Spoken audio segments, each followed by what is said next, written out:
Did you watch the thing with 1020 Man? Or something else? Oh, you're talking about the tweet. Oh, yeah. Yeah. Throw it up, throw it up. Watch my phone now. Trending. Offensive tackle Taylor Decker says he's been in Detroit since they were the butt of jokes. So the 2023 expectations mean nothing until they prove it. I'm tentative to put expectations or long-term goals out there because I don't know why this because and I've said this a million times, I was here when we were the butt of jokes. Ultimately, the expectations, while they are fun and cool thing to get attention, they mean nothing until we prove it. I love that. I love hearing that. We heard Dan Campbell say that the other day too, where he was talking about they haven't won anything when he was doing his interview with I don't know if it was with Big Cat or with Good Morning Football. Everyone. Like, yeah, he's like, yeah, we haven't won anything yet, and that's what you need. And they talked about it actually at the Hall of Fame game yesterday, saying like, I don't know which McCourty it was. I think it was Devin McCourty. Oh, they all the same year. Well, Devin McCourty, Jason McCourty, too, yeah. But I think it was Devin McCourty. He said, like, talking to them, and he's like, yeah, they know they haven't done anything yet. They haven't won a playoff game. They haven't won a division. They haven't made the playoffs yet. So all these expectations are great, but they need to go out there and show it. And they're using that to, like, block out the outside noise. And Devin McCourty said, like, you normally do that with, like, negative outside noise. Like, you try to block out the noise when it's like the haters and all that shit, negative outside noise. But the Lions are doing it with positive outside noise because these guys are getting so much love, so much attention, so much expectations, rightfully so. But they still haven't done anything yet. And all the guys on the team know that they're going to have to go out there and they're going to have to prove that all the hype they're getting is for a reason. I was watching, he also did sit down with 1020 Man on 20 Minute in the Huddle on his little podcast, and they're kind of just talking about all the same stuff. He was saying they've been here when they were bad. He said the little bit of good times, but flip right back to bad times too. And then he's referring to the times they made the playoffs in 2014. You're thinking things are on the up and up and everything's good. Nah, nothing's ever promised in this league. It's called any given Sunday for a reason. Anything can happen. Anybody can go down with injuries too, and that fucks things up too. But they need this mentality. Yeah. They need to stay hungry. They haven't done anything. There is stuff to buy into for us as fans, but as players, no, there's not, because you have to bust your ass. I have to sneeze. Bless you. Just mute me. I'm going to sneeze like 5 more times. Yeah, so you're right. Man, I saw that one. So there is a lot going on, and the expectations, like you said, rightfully so, but these players know. And I've talked about how having this coaching staff of all these former players who have done things in the NFL, who have gone to Super Bowls, who have won Super Bowls, who have won multiple divisions, they know, the players know, and the coaches know, that you still got to go out there and prove it. And now you get a guy like Chauncey Gardner-Johnson, I'm sure, who brings in obviously a vocal leader and a leader on the field who's just in the Super Bowl. So I'm sure he's telling them all that same thing too. Like, I know you guys, I know we're hyped, but you know, y'all boys haven't done shit yet. Yeah. So that's how they have to look at it. Is the hype's good. The talking heads saying they're going to be good.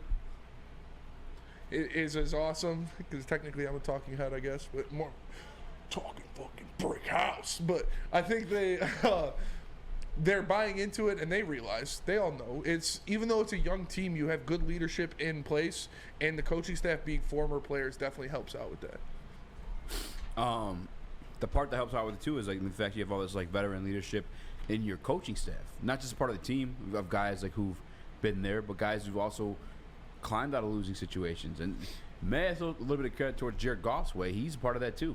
You know, Jared Goff's rookie year with Jeff Fisher was ass. Yeah. It wasn't a good one, and I'm not blaming him for that one because it was his rookie year. But like, he saw a bad situation that was bad for a long, long time. Like, don't forget, just before that season that Jared Goff was bad with Jeff Fisher, they had the number 1 pick for a reason. I mean, they traded up for it, yeah, but they're still within the top 10 that year. Like, the Rams weren't a great team. That's a piece you have that's climbed out of there that knows that shit's not fucking proven. I mean, he's a guy too. You look at him made the Super Bowl, and you're thinking, at least from Pat McAfee's words, like the time he lost Super Bowl when they lost to the Saints, he's like, "Oh, well, it's okay. I'm young. Like, we'll be back next year." Mm-hmm. No. It's not promised. It's not how it works. And that's just like talking the Super Bowl, but the playoffs are the same way too. All the just the Vikings are gonna learn this year, bitches.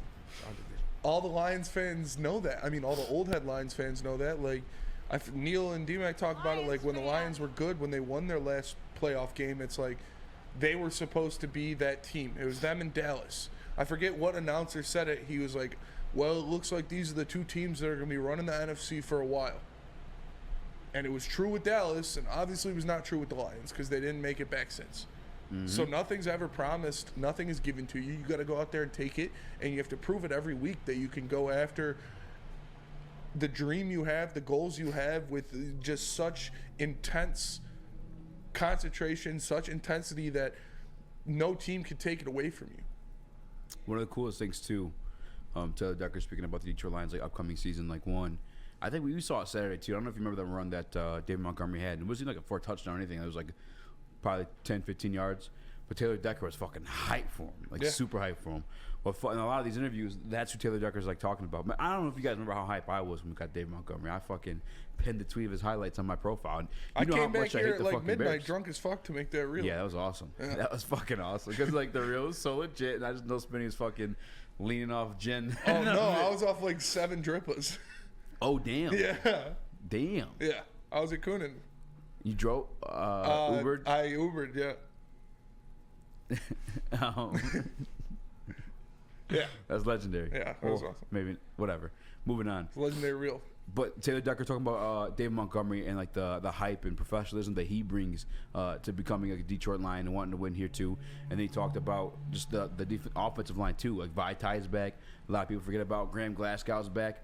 A lot of people forget about that too. Like they had a building relationship. Graham Glasgow was good when he was here in Detroit, and he was good at getting back in Denver. And now we have him back too. Like we don't know who the other starting guard is going to be for this team, but they realize, I guess, the pressure, but they also are willing to put in the work to get the success to cash in on it. Yeah, they know what they're going up against.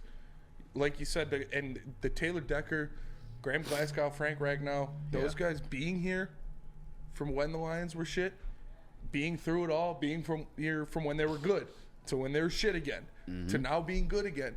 Like those guys know what it feels like. Those guys know the turmoil and the heartbreak that Lions fans have had to go through for so long because they've been. Graham obviously left and came back, but Decker and Ragnow have been here for a long time, so they know the deal.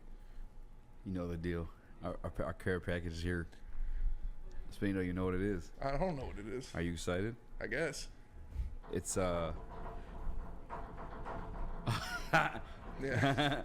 Shout out to Brian from Archive coming through with a care package. We'll get in that one during the break a little bit too. But yeah, man, I think it's the thing I like about it too is like, yeah, we're hearing the side of Taylor Decker, but you're also hearing out Dan Campbell. You're also hearing out of Amar St. Brown. You also hear about Aiden Hutchinson, which is even a brighter piece to be excited about because he's young and he realizes that. But the fact that it's a common theme throughout the rest of the team. There was one guy that I got a little bit nervous about, and it's a guy that I love, is Kirby Joseph.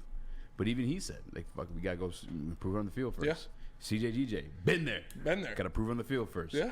Ain't no reason to get hype over nothing. You got to go and show it first. Everybody thinks they're undefeated in camp.